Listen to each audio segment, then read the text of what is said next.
Welcome to McCain दोस्तों, channel में आपका स्वागत है। उम्मीद करता हूँ बढ़िया पैसा बनाया होगा आपने। जैसा बताया था गैप अप हुआ, जैसा बोला था कि 900 पे अगर मिल जाए तो बिंदास बाय कर लीजिएगा, बिना सोचे समझे अच्छे से टारगेट लिए बढ़िया से ऊपर हुआ। वहां से हम चले, पहले ही टिक पे 900 पे आए और वहां से ऊपर गए। उम्मीद करता हूँ अच्छा पैसा बनाया होगा। और इसके आगे अब क्या होगा, बहुत ही बढ़िया गेम बन गया है। आपको बता दूं कि इस समय हम बहुत स्ट्रांग दिख रहे हैं अगर लेवल्स और टेक्निकल्स के हिसाब से देखें। हाउएवर बैंक निफ्टी ने साथ नहीं दिया, वरना आज हम और भी ऊपर होते। आगे कहाँ समस्या है वो शुरू करते हैं, वीडियो देखते हैं, डेटा को समझते हैं और कल क्या करना है उसके बारे में जानते हैं। Before we start I request to go through the disclaimer. जरूरत हो तो वीडियो को पॉज कर पढ़ें। देखिए, आज फिर से FIIs ने बाइंग करी है 4178 करोड़ की, 4178 करोड़ से ज्यादा की बाइंग करी है। और अगर आपको बताऊं बड़ी बात, इस खरीदारी की वजह से अब अक्टूबर मंथ ऑलमोस्ट पॉजिटिव हो गया। यानी कि अगर हम अक्टूबर मंथ की क्लोजिंग करें आज 31 अक्टूबर की और देखें कितना उन्होंने बेचा पूरे महीने में, तो दैट इज ओनली 489 करोड़। ठीक है। और उसके हिसाब से अगर DIs को देखें तो DIs ने आज हालांकि सेल ऑफ करा है 1107 करोड़ का। और अगर उस हिसाब से अक्टूबर मंथ को देखें तो वो 9279 करोड़ से ज़्यादा की सेलिंग बाइंग करके बैठे हैं इस अक्टूबर के मंथ में। यानी कि अगर हम बात करें तो नेट में पॉजिटिव है बहुत सब कुछ। मार्केट गिरती नहीं नजर आ रही, रोज बता रहा हूँ। सितंबर मंथ से मैं कह रहा हूँ कि ये नहीं गिर रही है। हाउएवर अब ये बढ़ेगी कितना, अब बात उसकी करते हैं। तो अब अगर सालाना फिगर को देखें तो FIIs ने अभी तक एनुअली जनवरी से लेकर अब तक 2,86,744 करोड़ का माल बेच दिया, जो अब तक का सबसे बड़ा अमाउंट है ever in the history, never in the history of the stock market in India. ये इतना बड़ा सेल ऑफ किसी भी साल में नहीं हुआ। हाउएवर साथ में देखिए कि इसी के अगेंस्ट में DIs ने बाइंग करी है 2,58,841 करोड़ की, और ये भी एक बड़ा अमाउंट है, जिसको अगर हम टोटल में देखें तो ये कभी इससे पहले नहीं हुआ हिस्ट्री को। और हालांकि अगर टोटल में बात करें तो ये करीब 10 से 12 साल लगते हैं इतना पैसा आने में। तो ये साल जो है चमत्कारी होगा, मैं हमेशा से बताता रहा हूँ। और अब देखते हैं आगे क्या होगा। इस डेटा के हिसाब से सब कुछ अभी फिलहाल पॉजिटिव दिख रहा है, यानी कि ऊपर तो हम पॉजिटिव हो ही गए हैं सब में, ठीक है ना, मंथली तक तो। और ईयरली की बात करें कि उन्होंने 2,86,000 करोड़ का बेचा हुआ है माल, तो भाई क्यों नहीं गिरेगी मार्केट, बिल्कुल गिरनी चाहिए। तो सब समझिए, आप उसको बचाने के लिए DIs ने 2,58,000 करोड़ से ज्यादा की बाइंग करी है। तो भाई जो अब कंट्रोल में है वो कौन है, आप समझ लीजिए, ठीक है ना। मार्केट नहीं गिर रही है इसकी वजह से। तो चलते हैं आज का। उसके अलावा देखिए, आज इंडिया विक्स बहुत कूल्ड ऑफ है, 15.8 पे हुआ। आज फिर से हालांकि मामूली सी गिरावट है 0.12, जो कि बहुत अच्छी है मार्केट की बढ़त के लिए। मैं काफ़ी दिन से कह रहा था कि अगर ये 18 के नीचे सस्टेन करता है तो ये भी बढ़त देगा। तो ये बिल्कुल बढ़िया से सस्टेन कर रहा है, 3 दिन हो चुके हैं। और अब तो मंथली क्लोजिंग हो गई। अगर हम बात करें कि अक्टूबर मंथ की क्लोजिंग पे हमने ये पाया तो बहुत अच्छा नंबर है। इसके अलावा बात करें अगर हम, तो भाई देखिए आज क्या हुआ, बढ़ने वाले शेयरों की गिनती फिर से बढ़ गई 1085 और गिरने वाले शेयरों की गिनती 916 थी, जो कि लास्ट डेज के मुकाबले काफ़ी अच्छी है कंपैरेटिवली। अब इसके बाद अगर आप देखेंगे क्या क्या मजबूत है, तो देखिए आज बढ़ने वाले सेक्टरों में बात करें तो सेक्टर सारे बढ़ रहे थे। आज एक भी सेक्टर नहीं था जो रेड में बंद हो। और उसके अंदर में हालांकि इसके अंदर में सारे बढ़ने वाले शेयरों के बावजूद किसने कंट्रीब्यूट करा निफ्टी को बढ़ाने में। अगर हम बात करें कि निफ्टी 225 पॉइंट ऊपर बंद हुआ आज, तो इसका मेन कंट्रीब्यूटर जो था वो HDFC ट्विन था, जिन्होंने 56 पॉइंट दोनों ने मिलकर दिए। यानी कि HDFC बैंक और HDFC 56 पॉइंट्स की बात कर रहा हूं मैं, गेन दिया है निफ्टी का इन्होंने। इसके अलावा इन्फोसिस, रिलायंस, बजाज फाइनेंस ने भी मिलकर 50 पॉइंट दिए। टोटल मिलाकर अगर बात करें इन 5 शेयरों की, तो इन्होंने 105 पॉइंट से ज्यादा की बढ़त निफ्टी को आज दी। यानी कि 226 में से 105 पॉइंट यहां से आए थे। ये एक बहुत अच्छा साइन है, कहना चाहिए, हाँ है। क्योंकि देखिए, कब से कह रहा था आपको मिड कैप स्मॉल कैप, रोज बता रहा हूँ आपको एक महीने से कि भाई game small cap mid cap में, स्मॉल कैप मिड कैप में। 2 दिन पहले मैंने कहा था कि अब ब्लू चिप्स को भी आप हाथ लगा सकते हैं। अब ये टाइम आ रहा है क्योंकि अब न्यू हाइज बनने हैं, तो उसके हिसाब से होगा। 52 वीक हाइज जिस हिसाब से लग रहे थे, आज फिर 18 स्टॉक्स ने 52 वीक हाई मारा। बहुत अच्छा साइन है, रोज हो रहा है ये। तो मार्केट बहुत स्ट्रांग है। हालांकि अगर बात करें गिरने वालों की, तो आज गिरने वालों में भी बड़े नाम थे, हालांकि वो गिरे नहीं है बहुत ज्यादा। जैसे कि कौन से थे गिरने वाले, ICICI बैंक गिरा थोड़ा सा, ना के बराबर। उसके अलावा बाद में बहुत अच्छी रिकवरी लेके आ गया। उसके अलावा अगर बात करूँ तो सब गुमनाम नाम थे, जो कौन से गिरे कौन से नहीं गिरे। अपोलो हॉस्पिटल अगर बात करूँ तो द हाईएस्ट फॉल था इसमें, और वो था 1% से थोड़ा सा ज़्यादा, 1.08%। और अगर इसके अलावा बात करूँ तो doctor Reddy, NTPC, Indus bank, ये सब मतलब लेस देन 1% गिरे हैं, कुछ भी नहीं था। तो और ये कंट्रीब्यूटर भी नहीं है, हालांकि इंडस बैंक कल चल सकता है, मुझे ऐसा लग रहा है। इसके अलावा बात करें तो देखिए, मैंने आज आपको बताया था 2 दिन पहले ग्रैनुल्स दिया था, उसके बाद कल के लिए मैंने कल बताया था, फ्राइडे को मतलब लास्ट वीडियो में बताया था आपको, स्पार्क और हिंद पेट्रो और मारुति तीनों ने आज बहुत बढ़िया परफॉर्मेंस दिया है। और मैंने जिस तरह से शॉर्ट टर्म के टारगेट बताए थे वो तो ऑलमोस्ट ग्रैनुल्स में अचीव हो गए हैं। मैंने 360 का स्टॉप लॉस और 375 का टारगेट दिया था और 383 का शॉर्ट टर्म का है, ये ऑलमोस्ट अचीव होता नजर आ रहा है। हालांकि इसके अगर आप इन्वेस्टर हैं तो लॉन्ग टर्म के मैंने टारगेट बढ़िया वाले दिए हैं, 400 से लेकर 600 तक जा सकता है, लेकिन उसके लिए टाइम देना होगा और इंतजार करना होगा, और अब वो समय आ गया जब ये बढ़ेगा, तो आप इस पर भी नज़र बना के रख सकते हैं। फर्दर मैंने स्पार्क का टारगेट जो दिया था वो ऑलमोस्ट अचीव हो गया। आज हिंद पेट्रो का मैंने 6 से 10% का टारगेट दिया, ये आज बढ़त के साथ बंद हुआ है और ये भी बहुत स्ट्रांग है, आने वाले समय में और बढ़ता नजर आ रहा है। 6 से 10% में टाइम लगता है, आ जाएगा, अभी बढ़कर बंद हुआ है। मारुति की बात करें, मारुति ने भी लगभग 125 रुपये की बढ़त दी है और ये भी अपना फर्स्ट क्लास चला है। अब इन्हीं शेयरों पे आप कल भी खेल सकते हैं, और नहीं तो आप चाहें तो अगर जिस तरह से मार्केट दिखा रही है तो कल जो भी बढ़ता हुआ शेयर दिखे उसको समझ लीजिएगा कि और खरीदा जा सकता है, वो शेयर होगा, क्योंकि अभी इस समय सारे शेयर बढ़ेंगे। जब मार्केट अगर बढ़नी है यहाँ से तो किसी भी शेयर में हाथ डालेंगे तो अच्छा ही रहेगा, खासतौर पर बड़े वाले जैसे कि HDFC, ICICI, एक्सिस बैंक और मतलब रिलायंस, इन्फोसिस, HCL टेक बहुत अच्छा दिख रहा है मुझे। खैर एनी विच वे, इसकी बात बाद में करते हैं, उससे पहले आप समझ लीजिए कि समस्या की बात भी है कुछ। वो क्या है, देखिए आज बैंक निफ्टी ने साथ नहीं दिया। मैंने आपको कल बताया था कि बैंक निफ्टी 1000 पॉइंट की तैयारी कर रहा है, ये मूवमेंट देगा नीचे। देखिए यहाँ पर मैंने लिखा था और बताया था कि भाई अगर 17,900 पे मिल जाए तो भाई खरीद लीजिएगा निफ्टी के लिए, और मैंने बताया था कि 1000 पॉइंट मिनिमम बैंक निफ्टी, लेकिन बैंक निफ्टी ने आज 1000 पॉइंट नहीं दिए हैं। अब बात जो है ये चिंता की, क्यों? क्योंकि इसको 1000 पॉइंट अगर देने थे तब निफ्टी बढ़ता तो बहुत अच्छा लगता और बराबर का। अब मगर यही बात स्ट्रेंथ की भी है। अब स्ट्रेंथ की बात कैसे? देखिए इसको 1000 पॉइंट बढ़ना है, निफ्टी स्ट्रांग है, टूटता हुआ नजर नहीं आ रहा, और अगर अब ये कवर करते हुए 700 पॉइंट और देता है जैसा कि मेरी कैलकुलेशन में कल आया था और मैंने वीडियो में बताया था आपको थर्सडे को, फ्राइडे को, तो अब ये 700 पॉइंट सीधा सीधा बढ़ेगा। और अगर अब बैंक निफ्टी 700 पॉइंट बढ़ेगा तो निफ्टी भी ऑब्वियसली बढ़ जाएगा। सबसे बड़ा कंट्रीब्यूटर निफ्टी का बैंक निफ्टी ही है, ठीक है। अब मगर चिंता का विषय क्या है कि वो बता दूं आपको कि बैंक निफ्टी के अंदर आपको बताऊं, हम आज 317 पॉइंट ऊपर बंद हुए हैं, हालांकि उसमें से 264 पॉइंट यानी कि 317 में से 264 पॉइंट्स अकेले HDFC बैंक से आए थे, ठीक है। ये का मतलब कि सिंगल हैंडेडली मैनेज किया गया है बैंक निफ्टी को, वरना ये शायद आज भी रेड में बंद हो जाता। हाउएवर अब आगे क्या होगा, इसकी वजह से स्कोप बन जाता है और बाकी के बैंकों में बहुत अच्छा।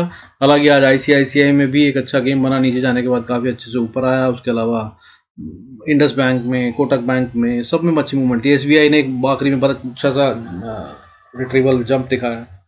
तो बहुत सारे हैं शेयर जो बैंक निफ्टी में चल सकते हैं, अगर ये चलते हैं तो फिर तो बहुत बढ़िया और नया हाई बना रहे हैं। उसके आगे की बात बताऊं आपको कि हमने मंथली हाईएस्ट क्लोजिंग एवर दे दी है, ठीक है। इससे पहले कोई भी मंथ एंड क्लोजिंग इस लेवल पे नहीं हुई है। दिखाता हूँ वो भी आपको चार्ट पे। उससे पहले बात कर लेते हैं कि बाकी के ग्लोबल संकेत क्या कहना है। देखिए गोल्ड इस समय ऊपर है हल्का सा, 50,407 पे ट्रेड कर रहा है, और उसके अलावा सिल्वर जो है 57,671 पे ट्रेड कर रहा है। डॉलर कल एक्सपायरी हो गई और अब नवंबर कॉन्ट्रैक्ट एक्टिवेट हो गया है, तो उसके अंदर में 83 से ऊपर चल रहा है, जो कि एक चिंता का विषय है। अगर आप मेरे वीडियो देखते हैं तो मैं रोज बता रहा हूँ, यही इकलौता एक खतरा बचा है जो हमारे लिए है। हालांकि साथ में सपोर्ट के लिए क्रूड इस समय गिर गया है नीचे, 7,092 7,092 पे ट्रेड कर रहा है, लगभग 200 रुपये नीचे गिरा हुआ है। और अगर SGX निफ्टी की बात करें तो ऑलमोस्ट फ्लैट है, इस समय कोई अंतर नहीं है, 18,050 से 60 के बीच में ट्रेड कर रहा है। अब आगे क्या करना है, देखिए आज निफ्टी बंद हुआ 18,012 पे, जो कि बहुत ही स्ट्रॉन्ग क्लोजिंग है, हाईएस्ट मंथली क्लोजिंग है। इससे पहले किसी मंथ की क्लोजिंग इतनी ऊपर नहीं हुई। जब हमने ऑल टाइम हाई मारा था तब भी हम इसके नीचे बंद हुए थे मंथली क्लोजिंग में। बैंक निफ्टी 41,307 पे बंद हुआ with the gain of 317 point, 317 point, 0.77% का गेन है। इसमें भी इतना स्कोप है कि पूछिए मत। इसने अभी तक जब निफ्टी कमजोर हुआ, कितनी बार हम नीचे गए गिरे, तब भी इसने ये कमजोर नहीं हुआ था बैंक निफ्टी। तो अब ये बढ़ क्यों नहीं रहा है, ठीक है। तो या तो इसमें एक्यूमुलेशन अभी तक जारी है, होना नहीं चाहिए आइडली, क्योंकि अगर ये तब नहीं बढ़ा था तो इसका मतलब शुरू से उसके अंदर बाइंग हो रही है, या फिर इसको गिराने वाले हैं। ये बैंक निफ्टी इतना भारी है कि अगर इसको गिराया जाए तो ये निफ्टी पर भी एक भारी असर डाल सकता है। और फिर कह रहा हूँ कि FIIs अब कंट्रोल में नहीं है इंडियन मार्केट में, ये बात है। हाउएवर ग्लोबल मार्केट का असर पड़ेगा, उस पर नजर रखिएगा। आइए चलते हैं, देखते हैं चार्ट्स में क्या लेवल्स थे और क्या क्या मैं कह रहा हूं और कल क्या करना है और क्या हो सकता है, ठीक है। उसके हिसाब से खतरा कम है मुझे लग रहा है। जो before we start I request to go through the disclaimer, जरूरत हो तो वीडियो को पॉज कर पढ़ें। आइए देखिए मंथली चार्ट, ये है मंथली चार्ट निफ्टी का। देखिए ये है मंथली क्लोजिंग की लाइन मैंने जो बनाई है, ठीक है। इसके हिसाब से हमने आज ये हाईएस्ट क्लोजिंग दे दी है, ठीक है। ये जो क्लोजिंग हुई है ये यहाँ पर इससे पहले कभी नहीं हुई, ये की बात करें अगर तो, ठीक है। ये सब इस लाइन के नीचे थे। हाईएस्ट क्लोजिंग इससे पहले अगर बात करें तो वो शायद अक्टूबर के मंथ में लास्ट ईयर हुई थी, अब भी अक्टूबर में है। क्या इसके बाद हम गिर जाएंगे, ये फिर से एक सवाल है। हाउएवर नवंबर में हम गिर नहीं रहे हैं, ऐसा मुझे तो लग रहा है। इतनी मोटी बाइंग हुई है और FIIs ने भी बाइंग करी है। पहला दिन मंडे हफ्ते का, तो मार्केट गिरती हुई नजर नहीं आ रही है। आइए देखते हैं अब अगले लेवल्स क्या होंगे जिन पे हमें काम करना है, वो क्या होंगे। निफ्टी 50 को देख लेते हैं पहले। देखिए निफ्टी 50 आज जैसा हमने कहा था पहले ही टिक में अगर देखें तो आप 9:15 बजे ही मिला 901 पे, और मैंने कहा था अगर गिर के नीचे 901 पे आ जाए तो वहाँ से खरीद लीजिएगा बिंदास बिना डरे। तो वहाँ से उसके बाद अगर बात करें तो 18,000 के ऊपर क्लोजिंग दी है, यानी कि आपको सीधे सीधे 100-125 पॉइंट तो उसने दे दिया। However at the same time options में बहुत बड़ा मूव नहीं था, बहुत धीरे धीरे मूव कर रही थी। अगर कोई ट्रेडर है तो उसके लिए इतना पेशेंस रखना आसान नहीं होता। इसका मतलब रिटेल ने आज फिर ऑप्शंस में पैसा खोया होगा, क्योंकि मोस्ट ऑफ द रिटेल जो है वो 5 मिनट 10 मिनट आधा घंटे के अंदर परेशान हो जाता है, बौखलाने लगता है, तो पैसा नहीं बना। और ऊपर से विक्स नीचे है तो डेल्टा भी नीचे गिरा हुआ है, इसलिए ऑप्शंस में वैसे भी मूवमेंट बहुत नहीं है। सो कीप एन आई, कल के लिए भी ऑलमोस्ट सिमिलर गेम रहेगा। लेकिन इंपॉर्टेंट बात क्या होगी, the most important thing is now कि भाई अगर कल ओपनिंग नीचे हो गई गैप डाउन, तो वो मतलब कल की ओपनिंग जो है वो विल बी मोस्ट इंपॉर्टेंट, ठीक है। अगर तो ये बड़ा गैप डाउन हो जाता है तो बॉस ये बिल्कुल रिवर्सल के साइन है, फिर आप समझ लीजिए कि ये मतलब ट्रैप था और फिर नीचे की तरफ जा रही मार्केट, फिर बिंदास सेल साइड पे बैठ जाएगा अपनी पोजीशन के लिए। लेकिन अगर कहीं हम फ्लैट खुलते हैं या छोटा मोटा गैप डाउन खुलते हैं या कोई गैप अप हो जाता है तो फिर तो आप बिंदास ही, और अगर गैप अप हो जाता है, ठीक है, जो हमारा एरिया ऑफ रेजिस्टेंस है उसको पार कर लेते हैं हम 18,100 के ऊपर, तो बॉस फिर तो आप बिंदास समझिए कि दौड़ पड़ा घोड़ा, अब रुकेगा नहीं। सीधा 380 पे रेजिस्टेंस है, इसके बाद उससे नीचे नहीं, ठीक है। और सेम वे बैंक निफ्टी को भी मैं शॉर्टकट में स्टोरी बता देता हूँ, फिर आप समझ लीजिएगा, इसके आगे लेवल्स बता दूंगा। तो देखिए बैंक निफ्टी कुछ इस तरह से चल रहा है। अगर आप देखें तो ये है उसका आज का चार्ट, ये कुछ डब्ल्यू पैटर्न जैसा बनाता हुआ दिख रहा है, लेकिन इसने अपनी नेकलाइन को अभी तक ब्रेक नहीं किया, उसके नीचे ही क्लोज हुआ, क्योंकि साइन ऑफ वीकनेस होता है। क्योंकि अगर कोई बढ़ाने के लिए पैसे लगा रहा है तो उसको थोड़ा सा ऊपर ले जाकर बंद करता है, जिससे वो स्ट्रेंथ दिखाता है अपनी, और उसको फिर सस्टेन करता है या प्रिजर्व करता है, ताकि ये जो पुरानी रेजिस्टेंस जिसको पार करके आए हैं वो सपोर्ट बन जाए। यहाँ पर वो ऐसा सीन नहीं दिखता। हाउएवर बैंक निफ्टी कभी भी कमज़ोर नहीं था इस पूरे दौर में, तो इसलिए इससे ये उम्मीद करना कि ये गिरेगा मैं नहीं चाह रहा हूँ, ठीक है। और टेक्निकल के अनुसार भी ये नहीं होता। उसके अलावा अगर हम बात करें तो इससे पहले हम 6 बार ये रेजिस्टेंस पे पहुंच चुके हैं जहाँ पे हम अभी हैं, तो इसकी बहुत हाई प्रोबेबिलिटीज़ है कि ये तोड़ दें। बहुत वीक हो चुकी है रेजिस्टेंस, ठीक है, निफ्टी में भी और बैंक निफ्टी में भी बहुत हाई प्रोबेबिलिटी है कि ये टूट जाए, ठीक है। और अगर टूटती है तो फिर मैंने जैसे बता रखा है राइट कीजिएगा बिंदास। आइए अब लेवल्स नोट कर लेते हैं, पहले निफ्टी के और फिर बैंक निफ्टी के। देखिए अभी आपको कहाँ पे घुसना है। अगर तो 900 पे मिल जाए, गैप डाउन भी हो तो ठीक है, तो बाय कर लीजिएगा बिंदास। फिर से 900 का स्टॉप लॉस लगा लीजिएगा 10-20 पॉइंट का, जहाँ से आप एंट्री करें। 900 के नीचे नहीं जाना चाहिए, और 900 के नीचे अगर जाता भी है तो 10-20 पॉइंट ऊपर नीचे हो जाता है, इससे ज़्यादा का स्टॉप लॉस मत लगाइए। और वहाँ अगर आप बाय करते हैं तो फिर 18,000 पे फिर रेजिस्टेंस होगी, अगर इस तरह से आते हैं तो। हाउएवर अगर ये खुलता है या 18,000 पे या फ्लैट ही या इसी को कॉन्टिन्यूशन माने, तो भाई देखिए सबसे पहली रेजिस्टेंस जो इसे फेस करनी है वो 18,050 पे है। छोटी सी रेजिस्टेंस है जिसे पार कर देगा अगर ये इसके ऊपर जाना शुरू करता है, वो भी कल ही, ठीक है। तो स्ट्रेंथ होगी तभी वहां जाएगा, और प्रॉफिट बुकिंग नहीं होगी तभी वहां जाएगा। वरना अगर इसके ऊपर खुल जाता है 18,100 पे, 18,090 से लेकर 110 के बीच में, तो ये वो जगह है जहाँ पे प्रॉफिट बुकिंग आएगी और बहुत तेजी से आ सकती है। तो यहाँ पे कॉशियस रहिएगा। अगर आप बुल साइड पे बैठे हो तो यहाँ अपना प्रॉफिट बुक कर लीजिएगा, कॉल वॉल हो तो, ठीक है, या फिर अपने स्टॉप लॉस को ट्रेल करके बहुत छोटा कर लीजिएगा। हाउएवर अगर इसके ऊपर ही खुल जाते हैं या किसी तरह से हम इसके ऊपर जाते हैं और फिर आगे चलने की कोशिश करते हैं, तो 18,090 को अपना स्टॉप लॉस बना लीजिएगा, ठीक है। 5 मिनट इसके नीचे ट्रेड करें तो बाहर निकल जाइएगा, नहीं तो उसमें बैठे रहिएगा। और फिर लंबी राइड है, लंबी राइड में पहला लेवल आता है 150 साइकोलॉजिकल, 200 साइकोलॉजिकल छोटा सा, टेक्निकल में 210 पे अगली रेजिस्टेंस आती है। उसके बाद 250 आपकी साइकोलॉजिकल रेजिस्टेंस, कोई फर्क नहीं पड़ता, पार हो जाएगी। उसके बाद 18,300, 400, 500 तक मामला खुला हुआ है, कोई दिक्कत नहीं। हालांकि 380 पे एक छोटी सी, 350 से 380 पे एक छोटी सी रेजिस्टेंस है, जिस पे जरूर टाइम बताएगी। तो आज कल परसों जब भी हम वहाँ पहुँचते हैं थोड़ा सा ध्यान रखिएगा। और उसके बाद अगर जाता है ऊपर 350 के, तो फिर हम जा रहे हैं 18,600 के लिए। इसके लिए गेम कीजिएगा। और मैं ये लेवल इतने लंबे लंबे क्यों बता रहा हूँ, क्योंकि अगर ये कल ऊपर की तरफ जाना शुरू करता है तो आप मंथली ऑप्शंस में इतने लंबे गेम को प्लान कर सकते हैं, सस्ते में मिलने वाली ऑप्शंस पे लेकर बैठ सकते हैं और एक अच्छा रिटर्न मिल सकता है अगर ये ऊपर जाता है। तो इस मंथ की क्लोजिंग हो सकता है 18,600 के ऊपर हो, या 19,000 पे हो, या 19,000 के भी ऊपर हो। कोई बड़ी हैरानी की बात नहीं होगी, क्योंकि पूरा साल निकल गया है, एफआईआईस बेचते रहे हैं। अब उनको अपनी बैलेंस शीट्स क्लोज करनी होती है दिसंबर में, नवंबर उनको बहुत क्रूशल होता है। और क्योंकि अब वो सारा साल बेचते रहे हैं तो इस बार उनको अपना पैसा लगाना भी होगा, कहीं ना कहीं कुछ तो सेटिंग दिखानी होगी, वरना वो सारा पैसा जो उन्होंने यहाँ से कमाया है उस पर टैक्स भी लगेगा। तो आप समझिए गेम बहुत बड़ा है, उम्मीद बहुत बड़ी है, नज़र बनाए रखिएगा। अब अगर नीचे जाता है तो क्या होगा, ठीक है। नीचे जाने की अगर हम बात करें तो नीचे जाने में सबसे पहली छोटी सी सपोर्ट जो है वो 18,000 पे ही है, ठीक है। आइडली तो ये इसके ऊपर ही रहना चाहिए, अब इसके नीचे नहीं जाता नजर आ रहा। हाउएवर अगर ये किसी तरह से टूट जाए तो बॉस 912 से लेकर 900 का लेवल जो मैंने कल भी बताया था, आज फिर कह रहा हूँ कि 900 के पास अगर मिल जाए तो बिंदास बाय कर लीजिए। लेकिन अगर ये इसको तोड़ के नीचे सस्टेन होता है 5-10 मिनट भी, तो बॉस फिर ये गैप फिल करके ही वापस दम लेगा। तो उसके लिए फिर अगला लेवल सपोर्ट का है 17,838। यहाँ से नीचे जाने से पहले ही हो सकता है बाउंस करे या साइडवेज हो जाए। हाउएवर अगर इसको तोड़ दिया तो अगली सपोर्ट 807 पे, और उसको तोड़ दिया तो फिर अगली सपोर्ट 17,700 पे आती है। 17,700 है वो अगला लेवल, फिर जब जहाँ से ये बाउंस करने की प्रोबेबिलिटी बनाता है। और अगर इसको भी तोड़ दिया तो फिर डेफिनेटली जहाँ पे जाकर रुकेगा कुछ टाइम के लिए, तो कम से कम अगर नीचे भी गिरना हो तो वो है 17,633, 17,633। इसको नोट करके क्रिटिकल लेवल लगा लीजिएगा। जब तक हम इसके ऊपर हैं बिल्कुल भी पोजिशनल में सेल साइड पे मत जाइएगा, वरना बहुत नुकसान खा सकते हैं। और गेम जो हो रहा है वो आजकल गैप अप गैप डाउन में हो रहा है, आप लोग खुद देख रहे हैं। मौका भी नहीं मिलता कि मैं अपने स्टॉप लॉस या अपने लॉस को चूज कर सकूं या डिसाइड कर सकूं कितना करना, ठीक है। So be very cautious and careful while taking your positions. अब बैंक निफ्टी के भी ऐसे लेवल सुन लीजिए। अगर ये ऊपर की तरफ जाता है तो 41,364 में पहली रेजिस्टेंस है जो यहाँ से बहुत नजदीक है, 50 पॉइंट के अंदर आ जाती है। हाउएवर इसको पार कर जाएगा, ये अगर कर जाता है तो फिर 41,520 इज द लेवल। 500 से 520 का लेवल, जहाँ पे बहुत चांसेस हैं कि ये अटके, ठीक है। और हम वहाँ पे अभी तक 2 बार हिट मार चुके हैं, तीसरी बार भी उसके पास जाने की कोशिश कर चुके हैं, लेकिन वहाँ से पार नहीं कर पाए। अब देखते हैं कि कल क्या होता है। और अगर कहीं इसके ऊपर गैप अप हो जाता है तो बॉस यही है वो स्टॉप लॉस 41,500।